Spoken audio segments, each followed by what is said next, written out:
YouTube, what the crap's going on? Arevaci here.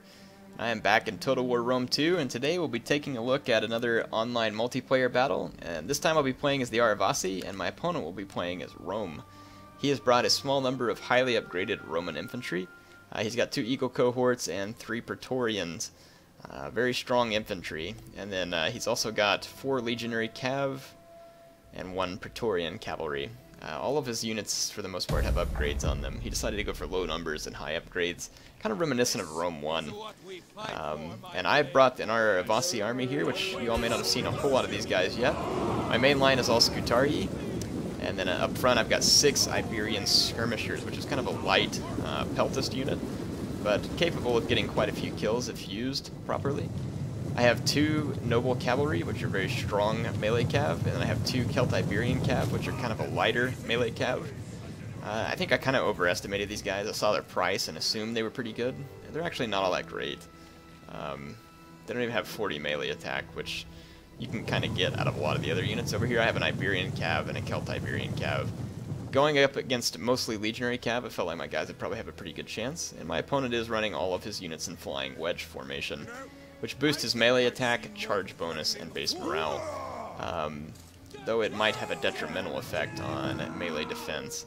I know wedge formation does. I don't know if the flying wedge does. If it doesn't, then he's probably smart to be running in it, because he just gets bonuses and, you know, no downsides. I keep my men in relatively thick blocks.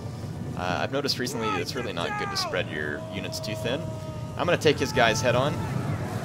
So Legionary Cav head on into Noble Cav, 2 of them, and 1 Celt-Iberian Cav. My Celt-Iberian Cav actually gets shredded up pretty bad by his Legionary Cav, which was news to me, but their stats really are just as good. My Noble Cav, however, starts to put a serious death on this Legionary Cav, and quickly. And then over here I charged again. My Iberian Cav does terribly, just gets shredded. Again, better attack stats than the Legionary Cav, and I kill a few of them. It's just that their armor's so low. My men die quickly, and the Romans have more armor and a better shield, and they just stick it out in the fight.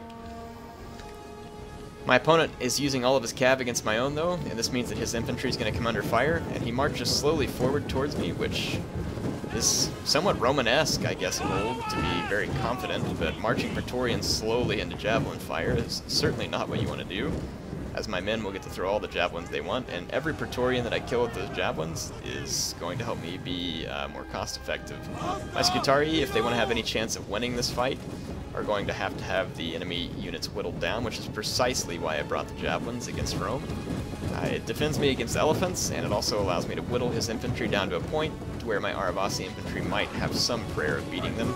I expected Arevaci cohort or legionary cohorts, not Praetorians, but so I'm going to have to whittle them down considerably if I want to win this fight. And I did have my guys on, rapid reload. I am going to pull them back, and now I'm going to go ahead and engage. I'm going to go head on with them with all my Scutari infantry. I did a AI group attack here so that my men would all get their charges, because my Scutari need to get their charge. They don't have a great charge bonus, but it's better than the Romans.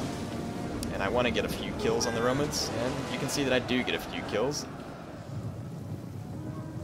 There's a Legionary Cav that's freed up from this fight over here. My opponent won that with 1 Legionary Cav remaining, but I'm winning this other Cav fight.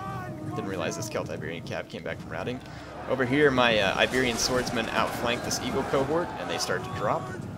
My opponent brings his Legionary Cav that way, but gets snagged on one of my Scutari units.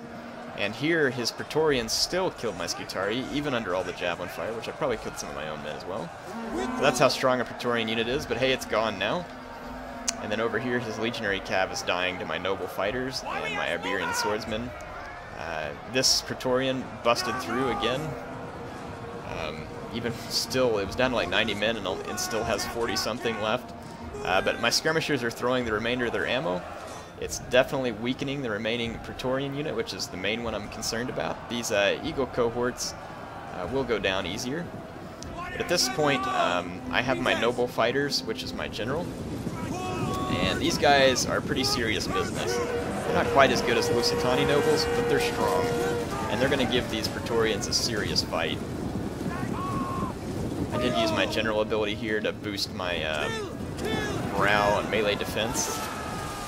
And there I got a good javelin into the side of these Praetorians and a decent charge into the flank.